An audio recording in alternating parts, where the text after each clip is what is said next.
আসসালামু আলাইকুম নমস্কাৰ বন্ধুসকল মই ৰুহুল আৰু আপোনালোকে চাইছে ৰংমহল টিভি। আজি আমি তছিম ছাৰৰ লগত সাক্ষাৎকাৰৰ জৰিয়তে ছাৰৰ জীৱনৰ কিছুমান বিচিত্ৰ ঘটনা আপোনালোকক জনাবলৈ চেষ্টা কৰিম। তো বলক আমি সময় নষ্ট নকৰি ছাৰৰ ওচৰলৈ যাওঁ। আসসালামু আলাইকুম ছাৰ। ওয়ালাইকুম আসসালাম। ছাৰ আপুনি এজন সফল শিক্ষক। শিক্ষকতাৰ মাজেৰে আপুনি এই গানৰ জগতখনত কেনেকৈ আহিল ইয়াৰ বিষয়ে আমাক কিবা জনাব নেকি? আসসালামু আলাইকুম, নমস্কাৰ দৰ্শক বন্ধুসকল। মই শিক্ষক কথাটো ঠিকেই আছে, কিন্তু কিমান সফল সেই কথাটো মই অৱশ্যে ক'ব নোৱাৰোঁ। মোৰ ছাত্ৰ ছাত্ৰীসকলে ভাল জানিব। আৰু গানৰ জগতলৈ অহাটোৰ সঁচাকৈ এটা ইণ্টাৰেষ্টিং মনোগ্ৰাহী কাহিনী আছে, মই আপোনালোকক ক'ম। বিশেষত মোৰ গানৰ জগতলৈ অহাৰ বাবে কেইজনমান ব্যক্তিৰ কথা ক'ব লাগিব। প্ৰথম কথাটো হৈছে মই শিক্ষক হিচাপে যেতিয়া চাপৰ হায়াৰ ছেকেণ্ডাৰীত আহিছোঁ, তাৰপিছত খুব সম্ভৱ 2013 চনত, মই 2012 চনৰ পৰা অধ্যক্ষ হিচাপে কাম কৰি আছোঁ। তাৰ আগলৈকে মই কোনো ষ্টেজত বা কাৰো আগত তেনেকৈ মই গান গোৱা নাছিলোঁ, আৰু এই কনচেপ্টটো মোৰ নাছিল যে মই কোনোবা দিনা গান গাম। যেতিয়া মই 2012 চনত অধ্যক্ষ হ'লোঁ, তেতিয়া আমাৰ বিদ্যালয়ৰ কেইজনমান শিক্ষক শিক্ষয়িত্ৰী সদায়ে ফাংচনত গান গাইছিল। আমাৰ বিদ্যালয়ত যিকোনো ফাংচন হ'লে গান গাইছিল, সকলোৱে জানে। সেই সময়ত মনিৰুল ইছলাম খান নামৰ এজন ল'ৰা আছিলে, ছাত্ৰ আছিলে হায়াৰ ছেকেণ্ডাৰীত।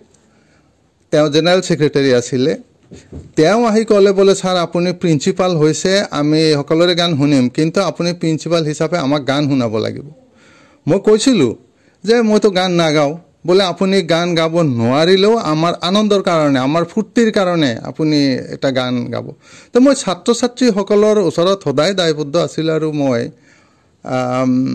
তেতিয়া চিন্তা কৰিছিলোঁ যে ছাত্ৰ ছাত্ৰীসকলে যদি ইমান আগ্ৰহ কৰিছে, তেওঁলোকৰ এই আগ্ৰহটোক মই সন্মান দিয়া উচিত।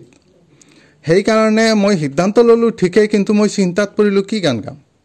মই ঘৰত আহিলোঁ, ৰাতি ভাত খালোঁ। ভাত খোৱাৰ সময়ত মোৰ মিছেছে মোক সুধিলে, স্কুলত কিবা অঘটন হৈছে নেকি, বেয়া ঘটনা ঘটিছে নেকি? বোলে নাই ঘটা। কিয়? আপোনাৰ মনটো অলপ খুব চিন্তিত দেখিছোঁ, সেইকাৰণে সুধিছোঁ। বোলে নহয়, এনেকুৱা কথা, কালি মই ফাংচনত গান গাব লাগিব, মই অলপ চিন্তাত পৰিছোঁ, ছাত্ৰ ছাত্ৰীসকলে ধৰিছে। কৈছে, আপুনি চিন্তা কিয় কৰিছে? আপুনি ঘৰত কাম কৰাৰ সময়ত গুণগুণাই থাকে এটা গান সদায়, সেই গানটোকে গাই দিব যিখিনি পাৰে। আৰু সেই গানটো মোৰ ছাত্ৰ ছাত্ৰীসকলে শুনিছে, মই যে প্ৰথম গাইছিলোঁ, এই কথাটো মই পাছত ক'ম। তাৰপিছত মই সেই সময়টোত ফাংচনৰ দিনা যেতিয়া ছাত্ৰ ছাত্ৰীসকলে ৰিকুৱেষ্ট কৰিলে, মই সাহস কৰি উঠি মাইক্ৰফোনটো লৈ যেতিয়া গানটো গালোঁ, তেতিয়া যি হেণ্ডছ আছিল, আমাৰ ইনষ্ট্ৰুমেণ্ট আছিল, মিউজিকেল ইনষ্ট্ৰুমেণ্ট আছিল, তেওঁলোকে ইমান ধুনীয়াকৈ মই গানটোৰ লগত বজালে, আৰু গোটেই গানটো যে মোৰ মুখস্থ আছিল মই গমেই নাপাওঁ। গোটেই গানটো মই কমপ্লিট গাই দিলোঁ। আৰু সেই গানটো গাই দিয়াৰ সময়ত দেখিলোঁ গোটেই হলটোত প্ৰায় 5-6 ষ্টুডেণ্ট আছিল, শিক্ষক শিক্ষয়িত্ৰী আছিল। তেওঁলোকে একদম মৌন হৈ গৈছে, আৰু গানটো শেষ হোৱাৰ পিছত তেওঁলোকে থিয় দি হাততালি মাৰি মোক অভিবাদন জনাইছে। তেতিয়া মই বুজি পাইছিলোঁ যে মোৰ গানটো খুব ভাল হৈছে, আৰু ছাত্ৰ ছাত্ৰীসকলে এই কথাটো খুব প্ৰশংসা কৰিলে, আৰু লগে লগে এইটো প্ৰচাৰ হৈ গ'ল যে তছিম ছাৰ বহুত ভাল গান গাব জানে। আৰু তেতিয়াৰ পৰাই যিকোনো ফাংচন হ'লে ছাত্ৰ ছাত্ৰীসকলে মোৰ গান শুনাৰ কাৰণে আগ্ৰহ কৰিছিল, আৰু এনেকৈ মোৰ এটা টেণ্ডেঞ্চি আহি গ'ল। এইটোৱে আছিল মোৰ গানৰ সূত্ৰপাত। আৰু তাৰ লগতে মই এটা কথা ক'ব লাগিব, মোৰ দেউতা গান গাইছিল। অৱশ্যে কোনো অনুষ্ঠানত নহয়, নিজে নিজে গান গাই থাকিছিল, আৰু সৰুৰে পৰা আমি সেই গানবোৰ শুনিছিলোঁ। হয়তো সেই প্ৰৱণতাটো মোৰ ভিতৰতো আছিল। এনেকৈ মই গানৰ জগতলৈ আহি গ'লোঁ। ধন্যবাদ ছাৰ, আপুনি জনাই দিয়াৰ কাৰণে। ছাৰ, মোৰ নেক্সট কুৱেশ্যনটো হ'ল যে আপুনি ভালেকেইখন কিতাপ ৰচনা কৰিছে, স্যাৰ ইয়াৰ সম্পৰ্কে আমাক কিছু জনাব নেকি? কিতাপ সম্পৰ্কে ক'বলৈ গ'লে হয়, মই এই সৰু সৰু 11খন কিতাপ এতিয়ালৈকে পাব্লিছ কৰিছোঁ আৰু বিভিন্ন মেগাজিনত মই আগতে লিখিছিলোঁ, পেপাৰতো লিখিছোঁ, আছাম ট্ৰিবিউনত লিখিছোঁ, অসমবাণীত লিখিছিলোঁ, আৰ্টিকেল লিখিছিলোঁ, স্বাধীনতো লিখিছিলোঁ, এটা সময়ত মুজাহিদত লিখিছিলোঁ। তাৰপিছত প্ৰথম মোৰ দুখন কবিতা পুথি ওলাল প্ৰেৰণা নামৰ। তাৰপিছত মই হায়াৰ ছেকেণ্ডাৰীৰ 11 আৰু 12ৰ পাঠ্যপুথিৰ ওপৰত প্ৰসংগ পুথি দুখন লিখিছিলোঁ, কিন্তু এই দুখন আচলতে গুৱাহাটীৰ এখন পাব্লিশ্বাৰ তেওঁলোকে কোৱাত আমি মডেল লিখি দিছিলোঁ higher secondary first year second ইয়াৰত, কিন্তু সেই মডেল দুখন বেলেগৰ নামত প্ৰকাশ হৈছে। এইটো আমাৰ কণ্টেক্টটোৱে তেনেকুৱা আছিল, পাব্লিশ্বাৰৰ নামতে পাব্লিছ হৈছে, সেইটো মোৰ নামটো তাত নাই। কেইবছৰমান চলাৰ পিছত মই নিজাকেই দুখন উলিয়ালোঁ higher secondary first year second ইয়াৰৰ প্ৰসংগ পুথি, আৰু সেইটো ছাত্ৰ ছাত্ৰীসকলৰ বহুত সমাদৰ লাভ কৰিলে। তাৰপিছত তাৰ আগতে মই এখন গল্পৰ পুথি লিখিছিলোঁ, মধুৰ জীৱন, সেইখন আছে। তাৰপিছত 6খনমান ড্ৰামা লিখিছোঁ, একাংকিয়া নাটক, কাৰণ মই একাংকিয়া নাটক লিখি সেইবিলাক কম্পিটিশ্যন কৰিছিলোঁ আৰু নিজেও এক্টিং কৰিছিলোঁ।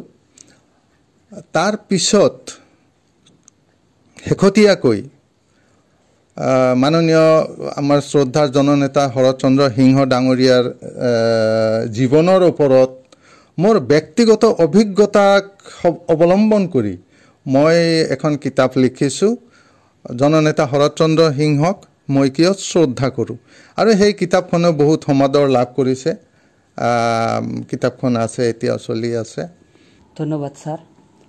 স্যাৰ আপুনি এই মাহৰ 31 তাৰিখত আপুনি চাকৰিৰ পৰা অৱসৰ গ্ৰহণ কৰিব, অৰ্থাৎ ইতিমধ্যে আপোনাৰ বয়স 60 বছৰ পূৰ্ণ হ'ব 31 তাৰিখত। কিন্তু স্যাৰ আপোনাৰ চেহেৰা চাই বহুতো দৰ্শকে এতিয়া ধৰিব পৰা নাই যে আপোনাৰ ইমান বছৰ হৈছে বা 60 বছৰ আপোনাৰ পূৰ্ণ হ'ব। ইয়াৰ বিষয়ে আপুনি কিবা আমাক জনাব নেকি আমাৰ দৰ্শকক? নিশ্চয় হয়, কথাটো ময়ো অনুভৱ কৰোঁ, আৰু মোকো বহুতে এই প্ৰশ্নটো কৰি মোক ব্যতিব্যস্ত কৰি থাকে, আৰু বহুত সময়ত মই বহুত সমস্যাৰো সন্মুখীন হৈছোঁ। এইবিলাক সুবিধা পালে মই পাছত ক'ম কেনেধৰণৰ সমস্যা মোৰ হয়। কিন্তু কথাটো হৈছে যে ইয়াত প্ৰথম কথাটোতো হৈছে যে আল্লাহৰ ইচ্ছা, আল্লাহে হয়তো এইটো দয়া কৰিছে। মই এতিয়ালৈকে মোৰ বয়সটো ফিল কৰা নাই, এতিয়াও ডেকা ল'ৰাৰ নিচিনা মোৰ এনাৰ্জি আছে, মোৰ সকলো নৰ্মেল কাম কাজতে চলি আছোঁ, মই একো বয়সৰ ফিল কৰা নাই। আৰু বাস্তৱিকতে চাৰ্টিফিকেটত যদিও 60 বছৰ, কিন্তু এইটোত কি হৈছে নাজানো, কিন্তু মোৰ লগৰ গোটেইবিলাকে ইতিমধ্যে ৰিটায়াৰ্ড হৈছে, ইভেন কি মোৰ সৰু ভাইটিও ৰিটায়াৰ্ড হৈছে মোৰ ৰিলেশ্যন। যিয়ে নহওক 60 বছৰ মোৰ হৈ গ'ল। ইয়াৰ অন্তৰালত কি আছে মই নিজেও নাজানো, কিন্তু মই অনুভৱ কৰোঁ যে মানুহৰ বয়সটো দুটা বস্তুৰ ওপৰত নিৰ্ভৰ কৰে, মানে দুই ধৰণৰ বয়স থাকে। তাৰ এটা ইংৰাজীত ক'বলৈ হ'লে এটা হৈছে ক্ৰন'লজিকেল এজ, বছৰৰ হিচাপত যিটো বয়স হয় সময়ৰ হিচাপত, আৰু দ্বিতীয় কথাটো হৈছে বায়'লজিকেল এজ। বায়'লজিকেল এজ হৈছে শৰীৰৰ মোৰ যি অংগ প্ৰত্যংগ আছে, সেই অংগ প্ৰত্যংগবিলাকৰ ভেলিডিটি, মই সহজ কথাত মই যি বুজোঁ, সেইবিলাকৰ বিজ্ঞানসন্মত টেষ্টিং কৰিলে এটা এজ ওলায়। তে মই ভাবোঁ মোৰ ক্ৰন'লজিকেল যিটো এজ তাতকৈ মোৰ বায়'লজিকেল এজটো কম হৈ আছে, আৰু এইটো বিভিন্ন কাৰণত হ'ব পাৰে।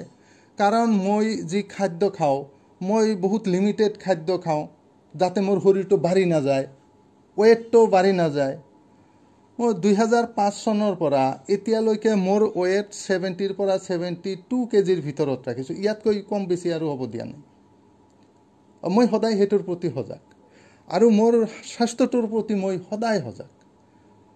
মই এনেকুৱাকৈ নচলোঁ যাতে মোৰ স্বাস্থ্যৰ কোনো ক্ষতি হয়। মই খুবেই সচেতন হৈ থাকোঁ আৰু মোৰ পোচাক পাতিও এনেকৈ পিন্ধোঁ যাতে মোৰ পোচাক পাতিয়ে নকয় যে মই এজন বুঢ়া মানুহ। আৰু আটাইতকৈ ডাঙৰ কথা হৈছে যে মোৰ ফিলিংছ থিংকিং, মই মানসিকভাৱে এতিয়াও সবল হৈ থাকোঁ, মই মানসিকভাৱে সদায় সতেজ হৈ থাকোঁ আৰু মই আনন্দ ফূৰ্তিত জড়িত হৈ থাকোঁ। মূল কথা হৈছে মই সদায় আনন্দ ফূৰ্তিত জড়িত হৈ থাকোঁ। দুখ বেজাৰ বেদনা এইবিলাক মই প্ৰশ্ৰয় নিদিওঁ। তো সেইবিলাক কিছু কাৰণ হ'ব পাৰে। আৰু হেৰেডিটেৰী কথা বোলা এটা আছে। হেৰেডিটেৰী মানে আমাৰ যিটো বংশগত প্ৰক্ৰিয়া। মোৰ দেউতা 96 বছৰ বয়সত মৃত্যুবৰণ কৰিছে।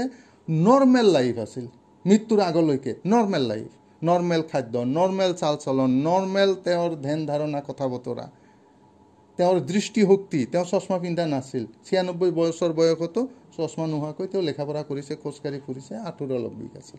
হেৰেডিটেৰী হ'ব পাৰে। এইবিলাক কাৰণ থাকিব পাৰে। কিন্তু এটা কথা সঁচা যে মই এই অহা 31 তাৰিখত ৰিটায়াৰ্ড হ'ম। তো এতিয়াও মই মোৰ বয়সটো ফিল কৰা নাই। আনে কেনেকৈ ফিল কৰিছে তেওঁলোকেই হয়তো বেছি বুজি পাব।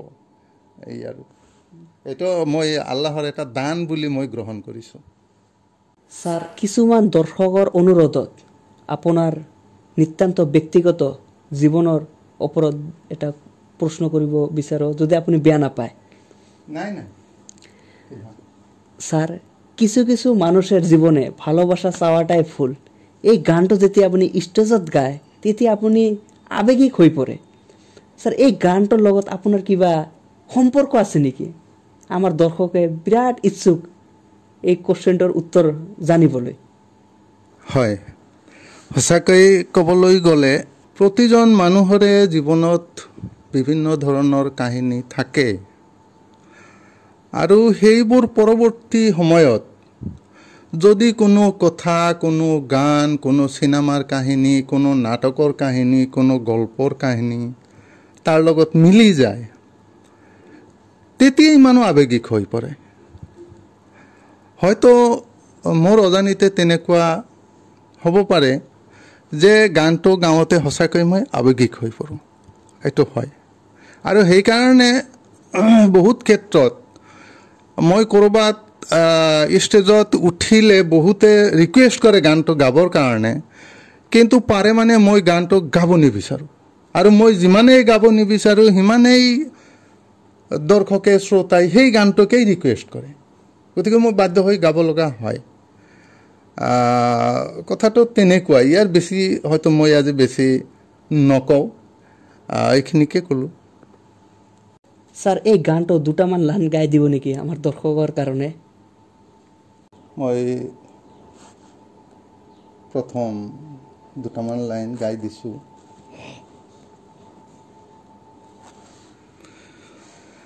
কিছু কিছু মানুষের জীবনে ভালোবাসা চাওয়াটাই ভুল।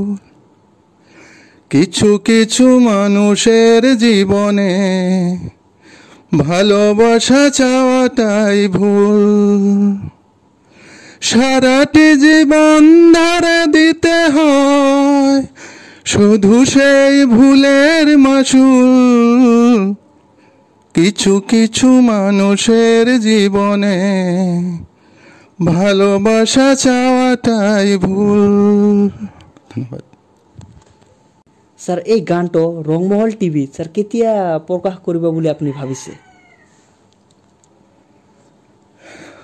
ৰংমহল টিভিত এই গানটো মই অলপ ভালভাৱে উপস্থাপন কৰিম, প্ৰেজেণ্টেশ্যন কৰিম বুলি ভাবিছোঁ। আৰু তাৰ কাৰণে বাহিৰত আউটডোৰ পিকচাৰাইজেশ্যন হ'ব, তাৰ প্ৰস্তুতি চলি আছে।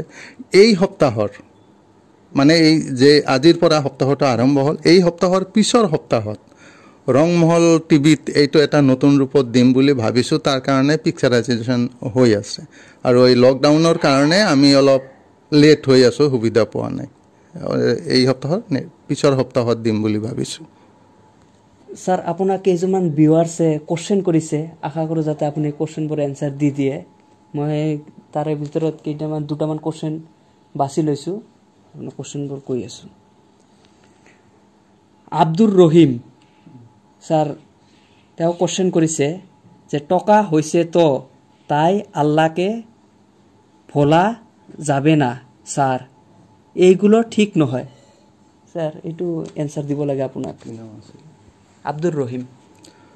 আব্দুর রহিম সাহাব, আপনি এটা কথা ঠিকই কৈছে, আল্লাহকে ভোলা যাবে না। তো আল্লাহর সঙ্গে যেটা সম্পর্ক সেটা প্রত্যেকের ব্যক্তিগত ব্যাপার, আর সেটা চিন্তা নিশ্চয় আমার আছে, এটা ঠিক বলছেন। আৰু এটা কথা আপনি কৈছে টাকা হৈছে তো, এই কথাটো মোৰ বুজিবলৈ টান হৈছে যে টাকা হলে মানুহে গান গায় নেকি, নে গান গোৱাৰ কথাটো বেলেগ, এই কথাটো বুজিবলৈ অলপ টান হৈছে। তো আপোনাৰ কি বুজাব খুজিছে মই কথাটো বুজা নাই, গতিকে এইটো সম্পৰ্কে মই একো নকওঁ। টকা হলে মানুহে গান গায় নেকি এইটো সম্পৰ্কে মোৰ কোনো ধাৰণা নাই। ধন্যবাদ। ধন্যবাদ স্যাৰ, আপোনাৰ ইমান মূল্যৱান সময় আমাক দিয়াৰ কাৰণে। ধন্যবাদ, সকলোকে ধন্যবাদ জনাইছোঁ। ধন্যবাদ বন্ধুসকল, আজি ইমানতে আমাৰ ভিডিঅ' সামৰণি মাৰিছোঁ। অহা ছানডেত আকৌ ছাৰৰ লগত কথা পাতিম। তো যদি কিবা কোশ্চেন থাকে আপোনালোকৰ, তো আপোনালোকে ভিডিঅ'ৰ কমেণ্ট বক্সত জনাই দিব। আমি অহা ছানডেত আমি কোশ্চেনৰ এনচাৰবোৰ দিবলৈ চেষ্টা কৰিম। ধন্যবাদ।